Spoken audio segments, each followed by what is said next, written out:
जय हिंद दोस्तों, नमस्कार। कैसे हैं आप लोग? आशा करते हैं आप लोग अच्छे होंगे, मस्त होंगे, स्वस्थ होंगे। चलिए, आज हिंदी टू इंग्लिश ट्रांसलेट में पार्ट 3 लेके आए हैं। पार्ट 3 में हम देखेंगे direct object and indirect object. ठीक है, आइए पहले सूत्र लिखते हैं। सूत्र हमने पिछले 2 वीडियो में सूत्र पूरा का फुल लिखवाया है, आज भी लिखवा रहे हैं। देखिए आप लोग, पहले सब्जेक्ट, फिर हेल्पिंग वर्ब, फिर एमबी यानी मेन वर्ब, फिर ऑब्जेक्ट। आज मेन हम यही सीखेंगे, ऑब्जेक्ट। उसके बाद आज अदर यहीं पे छोड़ते हैं। बाकी पिछला वीडियो देखिए, उसमें आपको पूरा फार्मूला मिल जाएगा। चलिए, ऑब्जेक्ट हमारा दो होता है, एक होता है डायरेक्ट ऑब्जेक्ट, एक होता है इनडायरेक्ट ऑब्जेक्ट। अब डायरेक्ट ऑब्जेक्ट क्या होता है, इनडायरेक्ट ऑब्जेक्ट क्या होता है, उसे हम एग्जाम्पल के माध्यम से समझते हैं। लेकिन आप एक बार समझ लीजिए, जैसे कि मान लीजिए अगर कोई हिंदी का सेंटेंस है, उस हिंदी के सेंटेंस में जैसे वह क्रिकेट खेलता है, वह क्रिकेट खेलता है। अब मान लीजिए वह क्रिकेट खेलता है, तो वह आपका सब्जेक्ट हो गया, खेलना आपका मेन वर्ब हो गया। क्या खेलता है? क्रिकेट। जब क्या से क्वेश्चन करने पर उत्तर में जो चीज़ मिल जाए उसे हम डायरेक्ट ऑब्जेक्ट बोलते हैं। ठीक, मतलब क्या से क्वेश्चन करने पर एमबी में, मेन वर्ब में क्या से क्वेश्चन करने पर हमें उत्तर में जो चीज़ मिलता है वही हमारा हो जाता है डायरेक्ट ऑब्जेक्ट। और वहीं पे एमबी में हमें किसे किसे या किससे से क्वेश्चन करने पर जो उत्तर मिलता है वो हो जाता है हमारा इनडायरेक्ट ऑब्जेक्ट। देखिए उदाहरण से, जैसे वह क्रिकेट खेलता है, ये प्रेजेंट इंडिफिनिट का टेंस है, सिंपल। तो सब्जेक्ट है पहले he, अभी एक वचन है बहुवचन, एक वचन है, आपको पता है, मैंने पहले वीडियो में बताया है। उसके बाद हेल्पिंग वर्ब, इसमें हेल्पिंग वर्ब आपका प्रेजेंट सिंपल नहीं लगता है। मेन वर्ब खेलना में एक वचन है इसलिए यस। उसके बाद अब आ गया object, direct object, indirect object. देखिए ऑब्जेक्ट आपका दो होता है, एक होता है डायरेक्ट ऑब्जेक्ट, एक होता है इनडायरेक्ट ऑब्जेक्ट। मैंने बताया क्या से क्वेश्चन करने पे जो उत्तर में हमें मिलता है वो होता है हमारा डायरेक्ट ऑब्जेक्ट। क्या होता है? Direct object. ठीक, अब किसे किसे से क्वेश्चन करने पे हमें जो उत्तर मिलता है वो होता है हमारा इनडायरेक्ट ऑब्जेक्ट। इनडायरेक्ट ऑब्जेक्ट, ध्यान देना। अब देखिए, वह क्रिकेट खेलता है, वह क्या खेलता है? क्या वह क्या खेलता है? क्रिकेट। यानी कि जो मेरा क्रिकेट है ऑब्जेक्ट है। क्या है? ऑब्जेक्ट है। ऑब्जेक्ट है, लेकिन कैसा ऑब्जेक्ट है? Direct object. कैसा ऑब्जेक्ट है? Direct object. आप बोलेंगे इसे डायरेक्ट ऑब्जेक्ट है। मैंने बताया क्या से क्वेश्चन करने पे जो उत्तर में मिलता है वो मेरा हो जाता है डायरेक्ट ऑब्जेक्ट। तो क्रिकेट हो गया direct object. He plays the cricket. Okay, चलिए एक एग्जाम्पल और देखते हैं। मैं चलिए मैं नहीं, सुहानी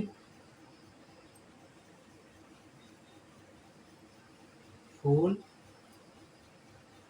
तोड़ रही है। ओके, चलिए, सुहानी पहले सब्जेक्ट है, यहाँ पर जो टेंस है प्रेजेंट कंटिन्यूअस का है। आप अनुवाद भी समझिए और डायरेक्ट ऑब्जेक्ट और इनडायरेक्ट ऑब्जेक्ट भी समझिए। सब्जेक्ट सुहानी, सुहानी। अब सुहानी एक वचन है कि दो वचन है? तो देखिए, जो प्रेजेंट कंटिन्यूअस टेंस का हेल्पिंग वर्ब होता है वो होता है इज एम आर। क्या होता है? Is am are. यहाँ पे हम आपको सिखा रहे हैं डायरेक्ट ऑब्जेक्ट, इनडायरेक्ट ऑब्जेक्ट। अभी मैं टेंस नहीं पढ़ा रहा हूँ, हल्का फुल्का देख लीजिए, बाकी अनुवाद सीखते रहिए। बाकी जब टेंस पढ़ाऊंगा बताऊंगा। सुहानी एक वचन है, इज। अगर बहुवचन होता तो आर, ए होता तो एम। सुहानी इज, ठीक। एमबी तोड़ना, क्लास। ओके। अब प्रेजेंट कंटिन्यूअस में एमडी का फोर्थ फॉर्म लगता है, यानी कि सुहानी इज प्लकिंग, सुहानी तोड़ रही है, सुहानी तोड़ रही है, लेकिन सुहानी क्या, एमडी क्या तोड़ रही है, सुहानी क्या तोड़ रही है, फूल तोड़ रही है, यानी कि जो मेरा फूल है वो ऑब्जेक्ट है, क्या है, ऑब्जेक्ट है। कैसा ऑब्जेक्ट है, डायरेक्ट ऑब्जेक्ट है। कैसा ऑब्जेक्ट है, हम इसको बोल सकते हैं डायरेक्ट ऑब्जेक्ट है। प्लकिंग द फ्लावर, यानी कि जो हमारा फ्लावर हो गया, ये हमारा हो गया डायरेक्ट ऑब्जेक्ट। यहाँ पे क्या है, क्रिकेट, ये हो गया डायरेक्ट ऑब्जेक्ट। चलिए एक एग्जांपल और देखते हैं। व्हेन माय रिजल्ट, चलिए तो अब स्क्रीनशॉट मार लीजिए, बाकी मैं टेस्ट करता हूँ।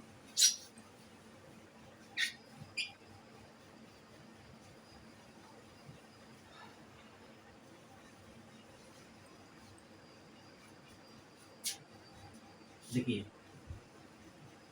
मान लीजिए आप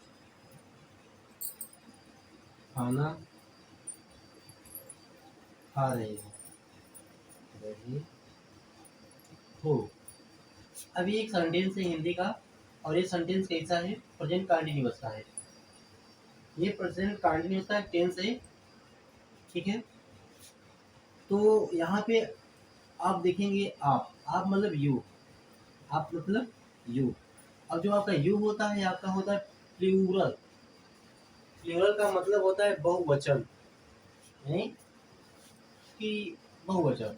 तो इसमें इज एम आर आर रहेगा, क्योंकि बहुवचन है।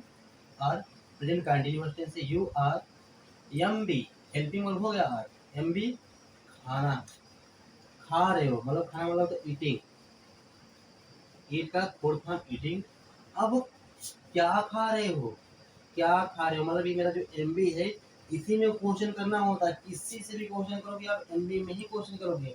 जैसे कि जब आप कहोगे कौन खा रहा है, आप खा रहे हो, क्या खा रहा है, खाना खा रहा है, किसे खिला रहा है, राम को खिला रहा है। तो जब भी आप क्वेश्चन करोगे एम बी में ही क्वेश्चन करोगे, क्या खा रहा है, खाना, ईटिंग द फूड। इसका मतलब जो फूड हो गया मेरा, क्या हो गया, डायरेक्ट ऑब्जेक्ट। ओके, उम्मीद करते हैं आप लोगों को डायरेक्ट ऑब्जेक्ट समझ में आया होगा। अब आगे देखते हैं इनडायरेक्ट ऑब्जेक्ट। अध्यापक, अध्यापक ने उसे डांटा, अध्यापक ने उसे डांटा। हाँ मुझे सर्दी हुई है, जुकाम हुआ है, तो मेरा थोड़ा बोलने में दिक्कत हो रहा है, आप लोग मैनेज करिएगा। अब अध्यापक ने उसे डांटा है, आपका पास्ट इंडेफिनिट का टेंस है, ठीक है। पहले सब्जेक्ट देखते हैं, सब्जेक्ट क्या है, अध्यापक, the teacher. Okay, helping verb parts indefinite के सिंपल में लगता है, हेल्पिंग वर्ब नेगेटिव इंटरोगेटिव होता है उसमें लगता है। फिर ये एमबी, एमबी क्या है, डांटना। अब डांटना आपको पता है कि पास्ट इंडेफिनिट में एमबी का सेकंड फॉर्म होता है स्कोल्ड, स्कोल्ड का second form scolded, scolded the teacher scolded. अध्यापक ने डांटा किसे, उसे। देखिए किसे डांटा, उसे डांटा, किसे डांटा, उसे, यानी कि हिम, लड़का है तो हिम, लड़की है तो हर। अब जो मेरा हिम है, ये मेरा हो गया क्या, इनडायरेक्ट ऑब्जेक्ट। क्या हो गया, इनडायरेक्ट ऑब्जेक्ट। किसे डाटा, उसे डाटा, किसे डाटा, उसे डाटा, तो हो गया इनडायरेक्ट ऑब्जेक्ट। ठीक है, चलिए आगे देखते हैं।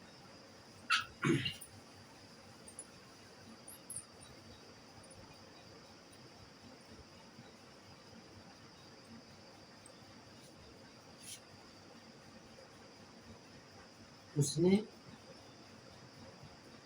मुझे यह बात, या ये बात, चलिए यह बात बताई है। देखिए उसने मुझे यह बात बताई है, ये आपका एक सेंटेंस है हिंदी का। अगर देखा जाए कौन सा टेंस है, तो ये आपको देखेंगे तो प्रेजेंट का परफेक्ट है। कैसा है, प्रेजेंट का परफेक्ट है। ओके, चलिए देखते हैं वॉइस का कैसे करते हैं। पहले देखिए सब्जेक्ट क्या है, उसने मतलब है। अब जो हेल्पिंग वर्ब होता है या है, तो सिंगुलर नंबर यानी एक वचन होता है तो है, बहुवचन होता है तो है। यहाँ पे एक वचन है इसलिए है। एमबी का थर्ड फॉर्म, अब बताना मतलब टेल, थर्ड फॉर्म होता है टोल्ड, ही हैज टोल्ड ना। अब आ गया ऑब्जेक्ट, क्या आ गया ऑब्जेक्ट, क्या है बताया है, क्या बताया है, यह बात बताया है, किसे बताया है, मुझे बताया, यानी कि इसमें आपका दोनों ऑब्जेक्ट आ गया, डायरेक्ट ऑब्जेक्ट भी, इनडायरेक्ट ऑब्जेक्ट भी। देखिए पहले आप करेंगे कौन सा object, direct object, he has told, क्या he has told me, sorry आप पहले इनडायरेक्ट करिए, ही हैज टोल्ड मी, उसने मुझे बताया है, क्या बताया है, यह बात, मतलब यह बात, this thing, okay, he has told me this thing. अब देखिए यहाँ पे एक ऑब्जेक्ट है, एक ऑब्जेक्ट यहाँ हो गया, ये कौन सा ऑब्जेक्ट है, आप जरा देखिए, डायरेक्ट की इनडायरेक्ट, देखिए क्या बताया, यह बात, यानी क्या हो गया आपका डायरेक्ट ऑब्जेक्ट, डायरेक्ट ऑब्जेक्ट, किसे बताया, मुझे बताया, यानी कि इनडायरेक्ट ऑब्जेक्ट। मैंने पहले बताया क्या से क्वेश्चन करने पर एमबी में हमें जो प्राप्त होता है वो होता है डायरेक्ट ऑब्जेक्ट, क्या से एमबी में क्वेश्चन करने पे हमें जो मिलता है उसे बोलते हैं डायरेक्ट ऑब्जेक्ट। क्या बताई है, यह बात, यानी यह बात मेरा हो गया डायरेक्ट ऑब्जेक्ट, क्या हो गया डायरेक्ट ऑब्जेक्ट। देखिए किसे बताया है, मुझे बताया है, किसे बताया है, मुझे, इनडायरेक्ट ऑब्जेक्ट। तो दोस्तों आशा करते हैं आप लोगों को डायरेक्ट और इनडायरेक्ट ऑब्जेक्ट समझ में आया होगा, और लिखना भी समझ में आया होगा कि पहले कौन सा ऑब्जेक्ट लिखा आता है, डायरेक्ट या इनडायरेक्ट। पहले देखो मैंने इनडायरेक्ट फिर इसके बाद डायरेक्ट ऑब्जेक्ट लिखा है। तो दोस्तों प्रैक्टिस से आएगा, आप लोग प्रैक्टिस करिए, आपको ज़्यादा समझ में आएगा। बाकी दोस्तों आज के लिए इतना ही, बाकी मिलते हैं अगले वीडियो में।